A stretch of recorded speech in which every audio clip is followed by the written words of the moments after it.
I was driving my daughter to work the other day, and this guy in this little Acura, he comes up quick behind me. I mean, I'm going maybe 40, and he's just flying. And he comes up quick behind me, and at first I thought he's going to rear end me. And I wasn't worried because I was in the Beast, in his little Acura. There'd be little blue car parts all over the place, right? But all of a sudden, he cuts over to the left, and he comes up, and he almost hits two other cars, and then he cuts in front of me, and then he cuts into the right lane, which is a turn-only lane, and he goes straight at the turn-only lane, and finally we're at a stoplight, and he blows through the stoplight so he can cut back over. My immediate thought was, thank you, Fast and Furious franchise. But then I was like, what is wrong with people these days? Do they not know how to drive? And my daughter just matter-of-factly says, main character syndrome. I said, main character who? And she said, Dad, it's the main character syndrome. He thinks he's in a movie and he's the main character. Some of us are supporting actors, but all the rest of us are just extras. So it doesn't matter what you do or I do. It doesn't matter what our priorities are. The only thing matters is what he does, because he's the main character in the movie. Now, I didn't think I had heard of main character syndrome before. But then I got to thinking about it. Now, many of you know that I love opening lines. I love opening lines in books, good opening lines. I love opening lines in movies, those that just hook you from the beginning. And I'm a huge fan of Charles Dickens, because I think he was the master of opening lines. Well, in one of his books, David Copperfield, let me read to you what the opening line is. Whether I shall turn out to be the hero of my own life, or whether that station will be held by anybody else, these pages must show. Whether I will be the hero of my own life. I used to love thinking about that line. I mean, for years I've thought off and on about that line and other lines like that. And I've thought to myself, all right, I get what he's saying. I'm going to be the hero of my own story. I'm not going to be a victim of my circumstances. I'm not going to be who other people decide I am. I'm going to take responsibility for my life. And that means I'm going to take responsibility for my mistakes and my failures as well as my successes, because I want to be the hero of my own life. I don't need to be the hero of anybody else's life, just mine. But then I got to thinking about it, and it occurred to me, isn't that attitude just the main character syndrome cleaned up a little bit? I mean, I made it sound a little more respectable, but beyond that, isn't that pretty much what it is?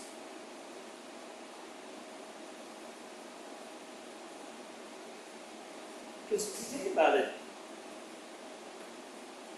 the hero of the story tends to be the main character, right? I mean, the hero of the story tends to be the lead actor or the lead actress. So me saying that I want to be the hero of my own story is tantamount to me saying I want to be the main character in my story. Whatever role I play in my life, I want it to be the most prominent. And who could blame me? It's my life. My life, my story.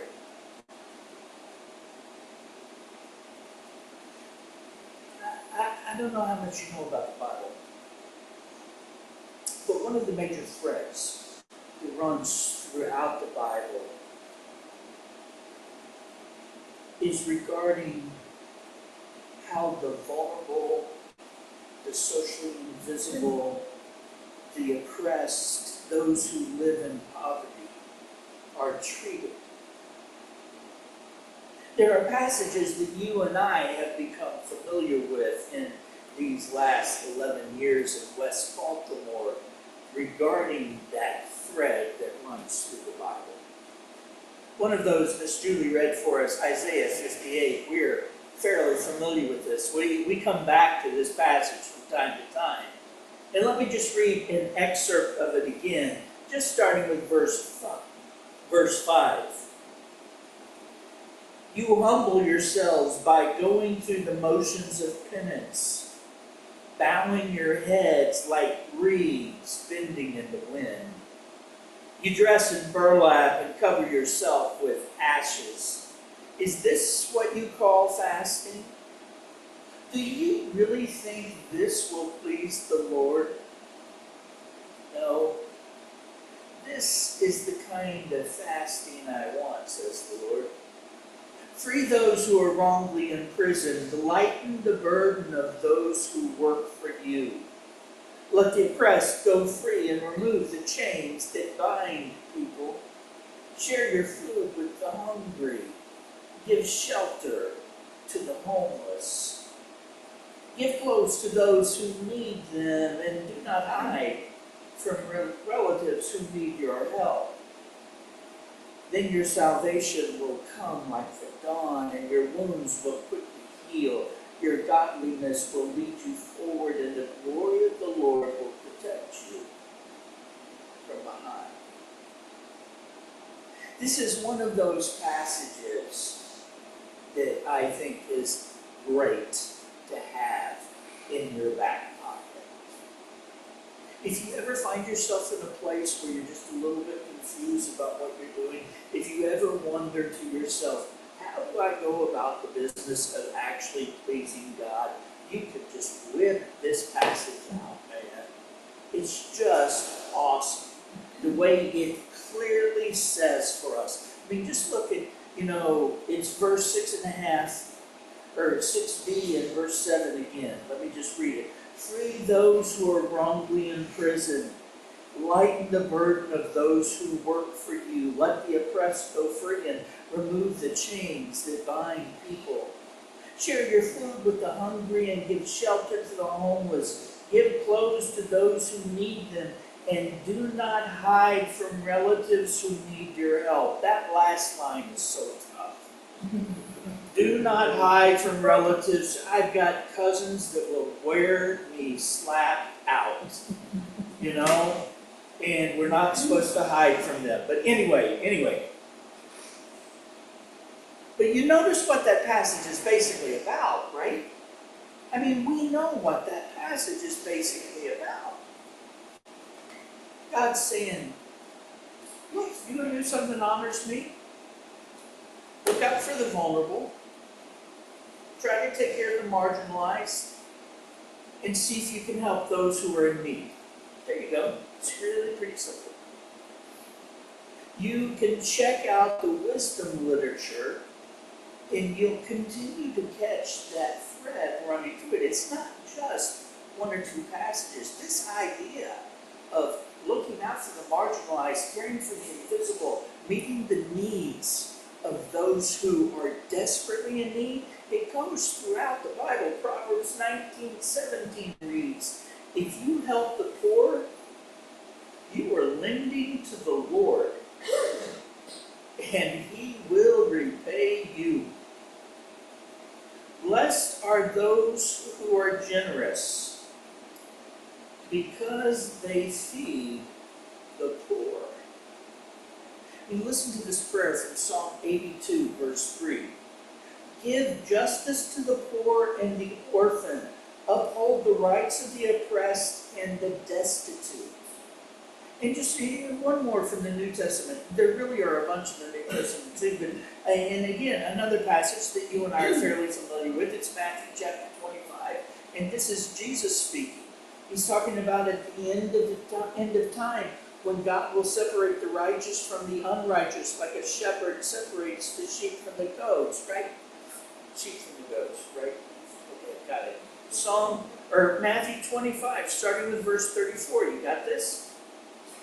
Then the king will say to those on his right, "Come, you who are blessed by my Father, inherit the kingdom prepared for you from the creation of the world. For I was hungry, and you fed me. I was thirsty, and you gave me a drink. I was a stranger, and you invited me into your home. I was naked, and you gave me clothing. I was sick, and you cared for me. I was in prison, and you visited me."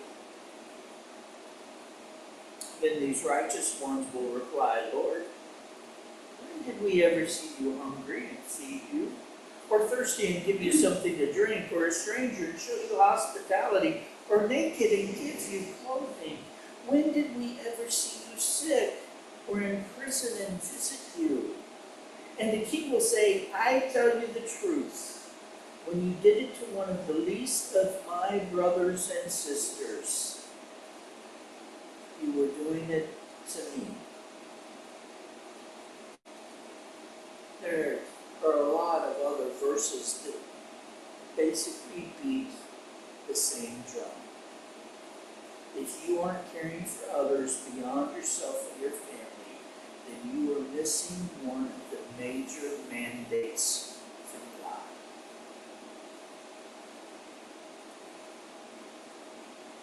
If you really want to know how to please God or what pleases God, feed the hungry. Take care of the homeless. Look after those that are being taken advantage of by others. As I said, it's a thread that's just woven throughout the Bible. Look out for the vulnerable. Care for the marginalized. Provide for those in need. It's what Archbishop Gustavo Gutierrez said, called God's preferential treatment for the poor. Those in need tend to be the ones for whom God the Father has the greatest concern. So we're all there, right? We all get that, yeah? Feeding and caring for those in need is a big deal to God. Which is why sharing what we have with others has always been a big deal for us. It's why it's always been a big deal for us.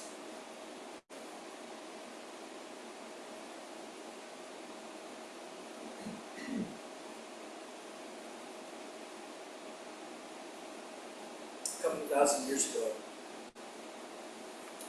there lived a man named Jesus, and the most important thing I can tell you about Jesus is that he's the Son of God. And arguably, one of the greatest miracles that he pulled off, next to resurrecting himself from the dead, was bringing Lazarus back to life. Right, he had this friend named Lazarus. Lazarus had two sisters named Martha and Mary. The three of them were tied with Jesus. Jesus loved them. It's obvious that Jesus loved them. Lazarus gets sick. Lazarus dies. Lazarus is dead for 4 days. He's dead. No brain activity, no blood pumping, no breathing, no nothing. He is dead. I mean, he is stone cold dead. He is deader than the Orioles' hopes for getting to the playoffs. He is dead, okay? I mean, you got it, right? He's dead. Yeah? And then Jesus comes along and he basically says, well, in Greek it was like, or Aramaic, I think it's like 2 words, but it was basically, Lazarus, here, now. That's what he said. We translated Lazarus, come forth, but you get the idea, and boom, Lazarus is awake. Lazarus is walking out of the tomb. he tells them to take the stuff off of him and let him go. And then Jesus and the boys, they go away for a while, and when they come back to the home of Martha, Mary, and Lazarus, and they're having a party, they're having a celebration. I gotta believe they're having a celebration because Jesus raised Lazarus from the dead. That's worthy of a party, right? And during this celebration, as Minister Emily took you through a couple of weeks ago, Mary takes this pint of pure nard, and she breaks it and she pours it out on him. It's really expensive. And after she just puts this stuff all over his feet, she dries it. I mean, just a beautiful act of devotion. And you talk about costly, sacrificial acts, you know? I mean, the stuff that she pours out on Jesus' feet is a year's wages. Easy. It's a year's wages, yeah? And so, Judas, who's like head of the finance committee, he says, why wasn't this perfume sold and the money given to the poor? We could have fed a lot of people with this. And he's not wrong because, you know, I just pointed out to you, there's this thread that goes throughout the Bible that says feeding the hungry is really important to God, right? Now, John's going to tell us that, you know, Judas has ulterior motives. And listen to what Jesus says in response. Jesus replied, "Leave her alone. She did this in preparation for my burial." So not only was this an act of devotion or worship, this was a prophetic act as well. Yeah. You will always have the poor among you, but you will not always have me. Now that's an interesting thing for Jesus to say. Jesus is the one who always brings those in need front and center. He brings them to our attention. Remember when the widow, she only had one coin left and she gave it in the offering to God? It's Jesus who points that out to us. And he says, look, she gave out of her need, not out of her wealth, right? When Jesus tells a story about a rich man and a beggar, it's the beggar who he makes the lead actor of that story. When Jesus says the poor you will always have with you, well, he's making reference to Deuteronomy chapter 15, verse 11, which reads, "There will always be some in the land who are poor. That is why I'm commanding you to share freely with the poor and with other Israelites in need." When Jesus wants to reassure his cousin John that Jesus is God's chosen one, when John is struggling with whether or not he's the real deal, one of the ways he assures him is by saying, good news is preached to the poor. The poor are so important to Jesus. It's Jesus who consistently puts the needs of those in desperate straits before his own needs. But in this instance, when Judas tries to chastise Mary, who's pouring this expensive perfume out on Jesus, Jesus rebukes Judas and says, the poor you'll have with you always. See, I actually can't find fault in what Judas does. I actually understand what Judas is doing.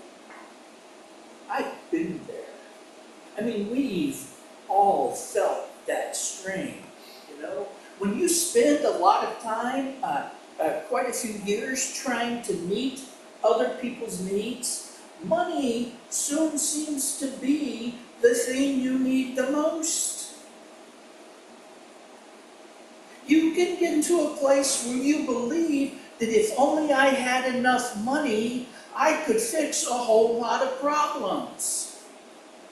It's easy to get to that place when there are more people calling you who need help than you have resources to give out. It's really tough to not think that the thing I need most right now is cash. That's what I need. And you and me, we've cared for a lot of people over the years. Don't get me wrong. I'm proud of us. I mean, I don't go around gloating or anything, but I'm proud of us for the work we've done in the last 11 years. It's kind of mind-blowing when we pause. We rarely pause and back up and think about it. But if we did, we could write a book together. I mean, there'd be like 12 of us who bought it. But anyway, right? And when you've scratched and clawed for just about every dollar that you've spent on others, money can be a concern. I mean, when we call BG&E on behalf of somebody who got a shut-off notice or they've had their power shut off and they got a baby or 3 at home and we're trying to figure out how to help them, BG&E doesn't say, sorry, you guys are doing this for Jesus? Okay, yeah, we'll turn that power right back on. Don't you worry about the cost. And so, see, I can actually understand Judas speaking up, you know? I know that John says that Judas is a thief and all this stuff, but even so, I get it, man. I could totally see myself there going, hey, listen, could we maybe just, like, pour half on Jesus and keep half? I mean, 6 months worth of pay, we could do some stuff with that, right? But just like how you and me can become the main character in our own story, the things that we want or think we need to do for Jesus can become the main character in the story as well. See, I'm convinced, the thing I'm convinced that Jesus isn't saying in this moment is, forget about those in need. Or change of plan, we don't give a rip about the hungry. I don't think Jesus is saying that. What I do think he's saying is this. Simply put, your work in this world is not the most important thing about you.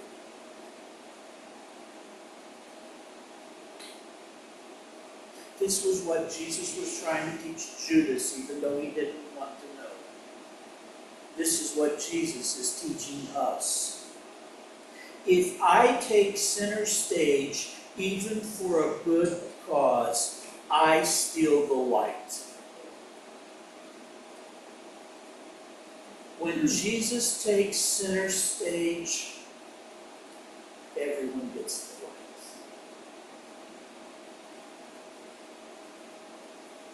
Our roles in this world are not the most important thing about us.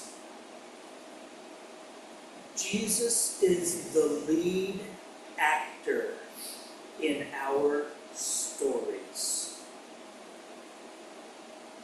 And here's how you know when you slipped into main character syndrome. When you realize that you've stopped doing whatever you're doing for Jesus. When you're the main character in your life, then everyone else around you becomes devalued. What they're doing isn't nearly as important as you. Their problems aren't nearly as impactful as yours.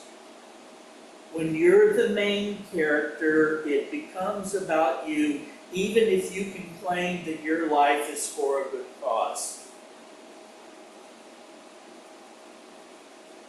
And when the people around you become devalued, it's not an accident, and it shouldn't surprise you, because when you're the lead actor, at best, everyone else is a supporting actor, or they're just stand-ins. They're just extras. And if an extra doesn't show up for work, you just get another extra. When Jesus is the lead actor in the story of your life and my life, then everyone around us gains greater significance, because in our love and devotion to Jesus, we learn to love others in the same way He loves us. Mary, with her perfume, she was demonstrating a beautiful, costly act of devotion toward Jesus. She was recognizing Jesus as the lead in her story and every story. Mary wasn't forgetting about the poor. Mary was forgetting about herself.